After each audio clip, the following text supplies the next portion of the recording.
Division I District Soccer Final, Southview and Anthony Wayne. Back and forth match in the first half. Southview's Tyler Policki crosses us into the box, but Seth Von Lemden able to get a hand on it for the save, and we're scoreless at the half. In the second, Generals on the free kick. Parker Schofield sends it into the box, but Kyan Martin is there for the easy save. Neither team able to score in regulation. Cameron Nightingale with the shot. Good look, but Martin able to smother the ball, and we're headed back down the other way. This time it's the Cougars on the prowl. Ball passed up ahead to Nate Shuley, crosses it into the box, redirected off the Generals' foot and in for the score, and that's how it ends. Southview pulls off the upset. They advance with the 1-0 win. I mean, it obviously feels amazing. We still have more games to play, but this is the best feeling in the world. Back-to-back feels great. The most relief I've ever felt. I mean, this was a grind, man, like you said. And when that ball went in, tears from almost all of our players. I fell to the ground. I just don't remember what even happened after. Mason Lowry and Francis Stevens join us with more.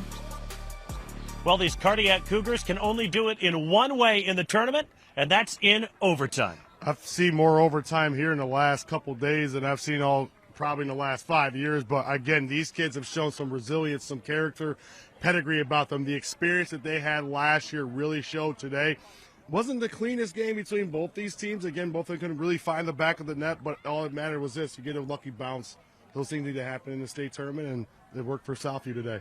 Really enjoyed watching the Southview group even the last couple of years. The really remarkable thing about them, I think, only half of their starting 11 are guys that play travel soccer. You don't see a whole lot of that at the Division I level, but this is a team that's grown by leaps and bounds over the course of this year. And with guys like Shuley and Policki in the next round, anything can happen. Oh, absolutely. And again, when you get to the round of 16, you've already been there. So these guys have been there last year. That experience really does help. But again, these kids just have a lot of pedigree, a lot of poise, but again, as resilience. They find a way to deal with adversity. They dealt with it today, and they dealt with it in the right way. I mean, Abdel Collect kind of maybe gotten away with some stuff back there. Maybe could have had a second yellow, but unfortunately he didn't get it. But the biggest was this: they were composure that they showed was the difference, and that's why they get to go to Bowling Green next week to play for one spot 80 minutes away from the final 8.